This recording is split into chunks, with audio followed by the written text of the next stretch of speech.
Hello everyone, welcome back to my channel. और यहाँ मैंने आज ये नया पोछा निकाला है। हमारा पुराना वाला पोछा जो है वो ख़राब हो चुका था, तो हम नया लिया है। तो मैं उसे खोलने बैठी थी तो मान्या भी मेरे साथ बैठ गई यहाँ पे।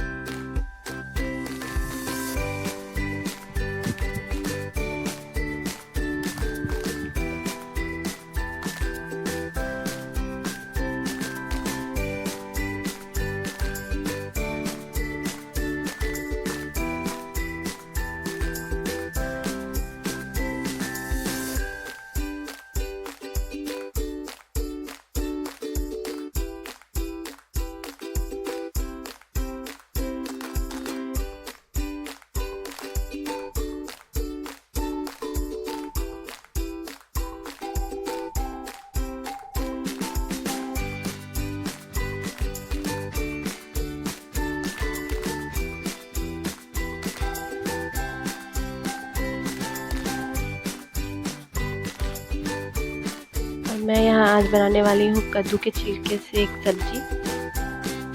इस सब्जी में कद्दू के छिलके को ना मोटा मोटा काट के ले लेना है और फिर उसे एकदम जैसे आलू को काटते हैं, आलू के भुजिया को बनाने के लिए बिल्कुल उसी तरह से काट लेना है।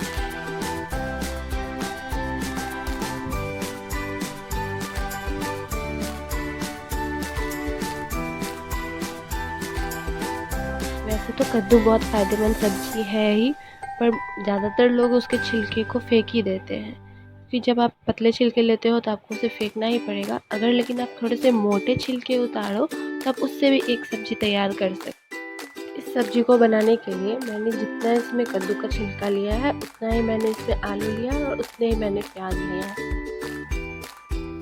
इसको बनाने में बिल्कुल कोई मेहनत नहीं है, आपको बस सरसों के तेल में थोड़ा सा डाला है मैंने जीरा, और इसमें मैं प्याज को गोल्डन ब्राउन होने तक भून लूँगी।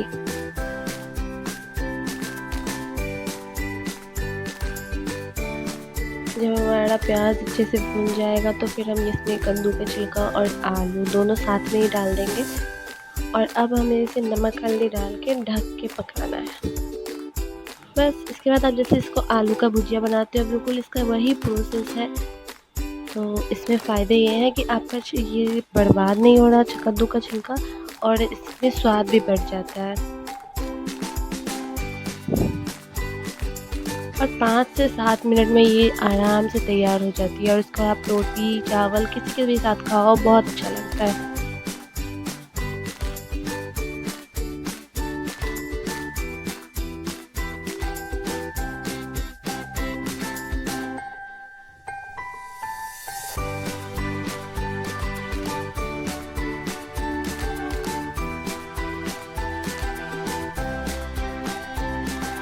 मैं रोटी बनाने के बाद मान्या के लिए यहाँ खाना निकाल रही हूँ। मैं यहाँ गर्म रोटी ऐसे तोड़ के उसके बाद उसमें दाल डाल के रख देती हूँ ताकि रोटी थोड़ी सी सॉफ्ट हो जाए, और फिर उसे खिला देती हूँ। तो ऐसे वो खा लेती है। कभी कभी ऐसा है कि नहीं खाती है, पहले तो उसे बिल्कुल मिक्स करके खिलाना पड़ता था, पर अब वो जैसे रोटी सॉफ्ट हो जाता है तो उसे चबा कर भी खा लेती है। दाल रोटी एक ऐसी चीज़ है जो वो आराम से खा लेती है, उसमें ज़्यादा उसका कोई नखरा रहता नहीं है।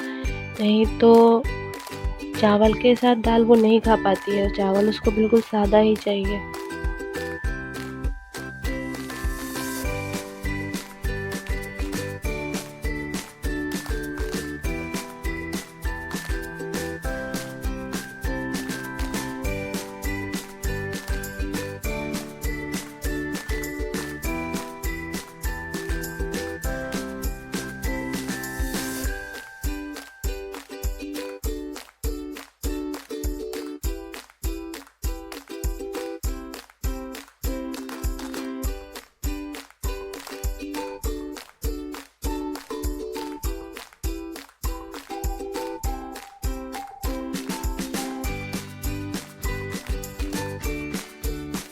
मान्या के पापा रोज जाते टाइम उसे गाड़ी पे बिठा के गेट तक ले जाते हैं और वहाँ उसे उतार देते हैं। अगर वो नहीं ले जाते तो वो बहुत रोती है, पर आज उन्हें लेट हो रहा था तो वो चले गए उसे छोड़ के, और वो इसीलिए तब से उनके आगे पीछे घूम रही थी। जैसे वो बाहर निकलते हैं वो उनके आगे पीछे घूमने लगती है कि अब गाड़ी पे बिठाएंगे, अब गाड़ी पे बिठाएंगे। तो उन्होंने घर में ही बोल दिया था कि मैं आज नहीं बिठाने वाला। वो फिर भी बाहर आ गई थी, तो अब्बू उसे छोड़ के चले गए, तो वहाँ गुस्सा होकर वहाँ बैठ गई। और नेक्स्ट डे है दादाजी की बरसी, तो पापा का आज फास्ट है। तो यहाँ मैं कुछ फल को ड्राई फ्रूट के साथ पीस रही हूँ, क्योंकि पापा को फल ही खाना है। वैसे तो कुछ खाना ही नहीं था, पर पूरे दिन ऐसे रह नहीं सकते थे, तो फल खाते, तो उनको डायरेक्ट कोई भी फल खाने में थोड़ा सा प्रॉब्लम है, तो इसलिए मैं उन्हें यहाँ पीस के दे रही थी। और फिर मैंने मान्या को तैयार कर दिया था। इसके सामने कैमरा होता है, तो ये बस ऐसे ही ऊट पटांग से चेहरे बनाती रहती है।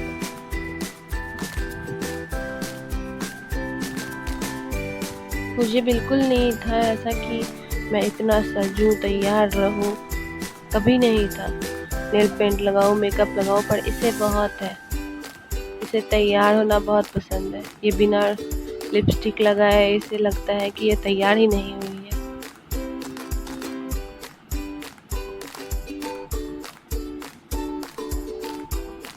या मैंने मान्या को नहला के सुला दिया है, अब मैं उसके नेल्स काट रही हूँ।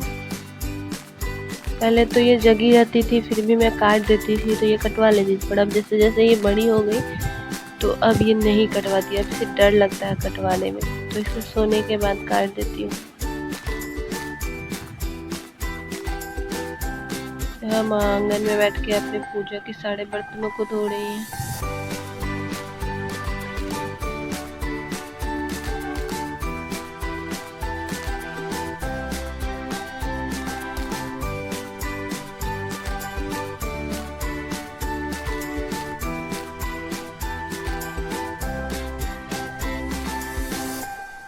ये है हमारा पुराना वाला घर,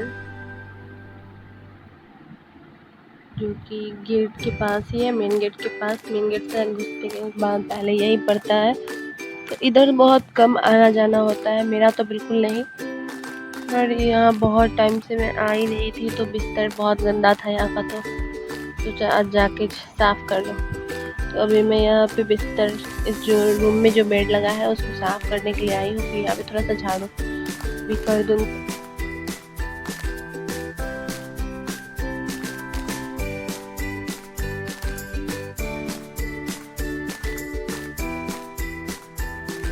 इधर कोई ज़्यादा आता जाता नहीं है, तो इस वजह से साफ़ सफाई हो नहीं पाती है। तो बहुत टाइम पे ही मैं और या माँ कभी आ जाते हैं इधर, तो थोड़ा बहुत साफ़ सफाई कर लेते हैं, या कभी कभी हम दोनों साथ में आते हैं तो अच्छे से सफाई कर लेते हैं।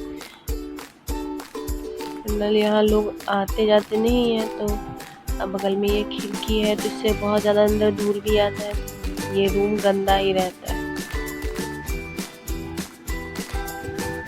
और ये जो आपको सामने से दिख रहा है वो है हम लोग का दुकान। अब मैं सामने से तो दिखा नहीं सकती, तो मैंने पीछे से ही दिखा दिया कि गेट के बगल से 4 दुकान बने हुए हैं, जो चारों रेंट पे लगे हुए हैं। बिस्तर झाड़ने के बाद मैंने सोचा अब थोड़ा सा झाड़ू भी लगा लूँ, तो मैं अभी रूम में और थोड़ा सा बाहर बरामदे पे झाड़ू लगा के फिर वापस उस घर चली जाऊँगी।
और इसी के साथ इस ब्लॉग को यहाँ करते हैं खत्म। Thanks for watching.